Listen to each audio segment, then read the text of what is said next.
Today we're going to be looking at the Nordictrack S22i and be comparing it with the Peloton Plus, and I'm going to cover 24 of the biggest differences that I've noticed between the two bikes. So if you're trying to decide which of these two bikes is going to be the best fit for you, this video should help you do just that. My name is Colin Jenkins and this is Connect the Watts, where you can subscribe to get all of our videos on the latest connected fitness news, reviews, guides, and tips. So before I can go into the 24 biggest differences between the Nordictrack S22i and the Peloton Bike Plus, I need to cover what makes them so similar.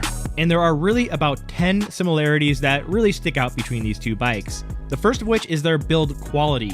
You can tell that both are premium bikes and they are built very well. They are heavy, sturdy, and quiet devices, and neither really sticks out as having more quality than the other. They are both very, very nice bikes. And the reason both devices are so quiet is they both use magnetic resistance. And this is really nice, making the adjustments to resistance very smooth. And that also allows both bikes to have auto resistance. Auto resistance is a feature that not many bikes have, but these two do.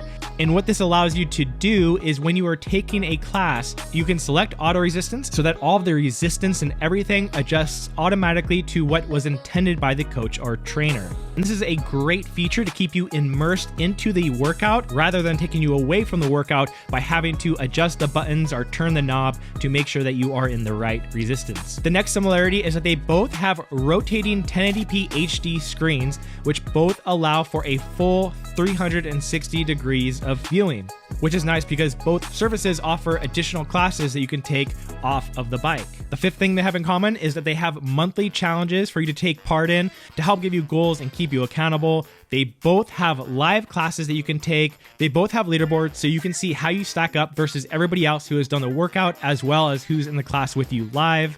And both bikes, of course, allow for a Bluetooth connection to headphones and a heart rate monitor. Another big similarity between Peloton and iFit, which is the live service that the S22i uses for its workouts, both of those are continual monthly memberships, which cost $39 per month. And the last similarity of these bikes is that they both offer 0% APR 39-month payment options. So now that I've gone over the 10 ways that makes them similar, here are the 24 biggest differences between these two models. All right, so number one, the most obvious difference between these two bikes when you ride them for the first time is that the S22i has a power incline and decline feature. This means it has the ability to raise the front wheel up to an incline of 20 degrees and a decline of 10 degrees. And if you think that's just a gimmick and doesn't provide much to the actual ride, I think you'd be surprised because it does play a pretty significant part in your immersion for their outdoor rides. When you go up a big hill, you really feel it both in the resistance and how your body positioning changes. And when you finally get to a top of the hill, well, it's really gratifying and sometimes a relief to finally get into that downhill section. The second difference is that while they both have an auto resistance option, Peloton has an auto resistance range, while with the S22i, you have to follow the exact instructor suggestions. And this can be pretty problematic for the S22i because unless that coach is very specific on your fitness level, the auto resistance feature doesn't feel that great. I know for me personally, I can never follow it because I always have to bump it up. And to be honest, I'm not that great of a bike rider, so I'm assuming that the auto resistance for the S22i works best for beginners or for smaller individuals. The Peloton having a range allows me to adjust the workout to match my fitness level and makes that feature a lot more useful. And in terms of usefulness, the third difference is that Peloton has a faster and easier to learn UI with more stats that are easier to understand and to access. It's not that Nordictrack has a terrible UI, it just feels a little slow, a little clunky, and a little hard to manage everything. However, the fourth difference, which makes the S22i so attractive to so many people, is their focus on outdoor locations and exploration. They seriously have an amazing library of location rides where you follow along with a trainer exploring places all over the globe. And this feels really cool and unique and really makes you want to check out each of the locations to see the sites and learn more about them. The fifth difference is that while Peloton's classes may not be outdoors, they are focused a lot more on the instructor personality. And because they have more consistent content from each of their instructors, it allows you to find the coach that you like and enjoy the most and consistently get new content from that specific person.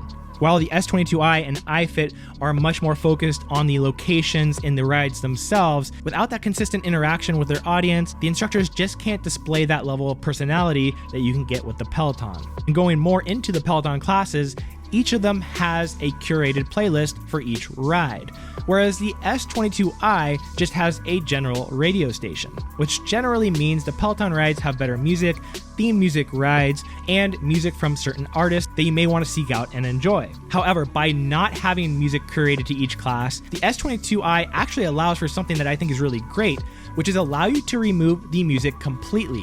Because with Peloton, there's no way to remove the music without removing the instructor. But with iFit and the S22i, you can keep listening to the instructor, get rid of their music, and play your own music, which I think for some people is a really, really big plus. The eighth difference is that while the S22i has 2 speakers, the Peloton Bike Plus has 2 front speakers and 2 subwoofer speakers in the back. This makes the audio coming from the Peloton Bike Plus significantly better from the Nordictrack. However, if you tend to use your own headphones or your own speaker system, then this may not make a difference to you.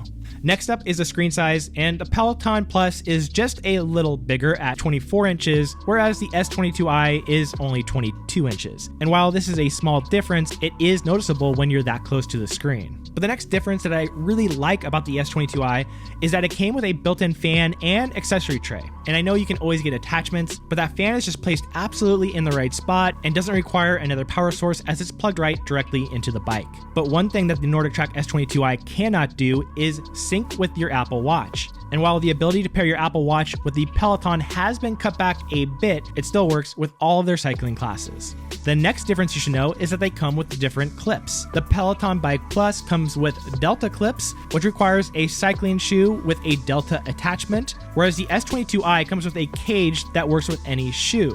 Personally, I wish both bikes would offer both options, as I think having the cycling shoe clipped in makes for a much better riding experience, but it is nice to know that you don't have to get brand new shoes right away when you get your S22i. Personally, I am going to replace the S22i cage clips with cycling clips because I feel like it makes it a much more enjoyable experience. Now, the S22i and iFit and Peloton Bike Plus both offer arms toning classes, which you would do with a light dumbbell. While the Peloton Bike Plus comes with an attachment that allows you to put those dumbbells in the back, it doesn't actually come with any dumbbells. You have to order those separately.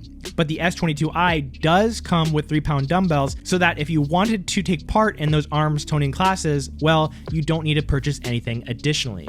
The next difference is how the challenges work, because while they both offer monthly challenges, they are both very different. Most of the challenges on Peloton are based on taking a certain amount of classes or riding for a certain amount of time. But with iFit, their challenges are actually a collection of workouts that you need to complete that month in order to complete the challenge. And with Peloton, when you complete a challenge, you get a little badge in your stats page.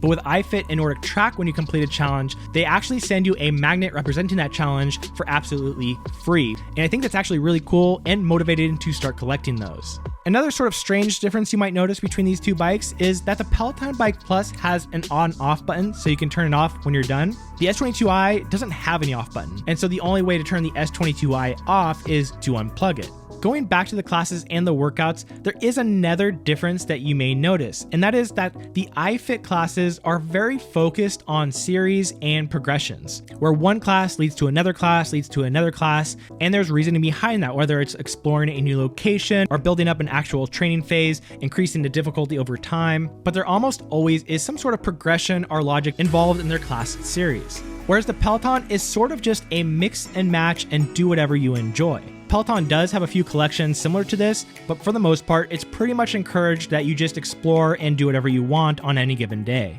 And I'm not saying one way is better than the other, as I think they both have their pluses and minuses, but it's something that you might want to know.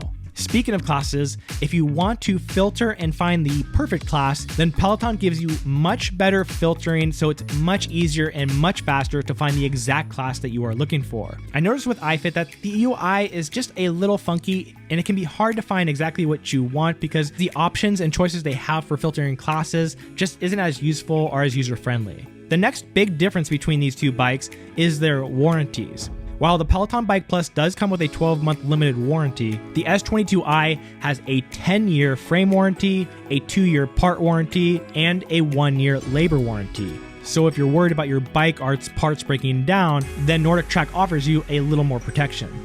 In terms of weight capacity for these two bikes, the S22i can hold a little bit more weight. The Peloton Bike Plus suggests no more than a specific 297 pounds on it, whereas the S22i says it's built for anybody 350 pounds or less.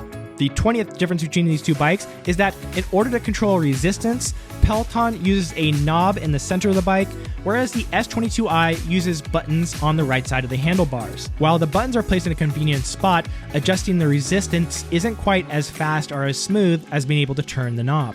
The next difference you'll notice between these two programs is their leaderboard, and the Peloton has a much more socially interactive leaderboard, meaning you can high-five people, you can click on people's names and check out their profiles, you get encouraged to high-five others when they cross certain milestones, and all of that makes the classes just a little bit more engaging. However, I do like the S22i leaderboards as well because although they do not have the social interaction, it has a lot more adjustability to be able to rank yourself on a variety of factors. See, with Peloton, you're always getting ranked with your total power output.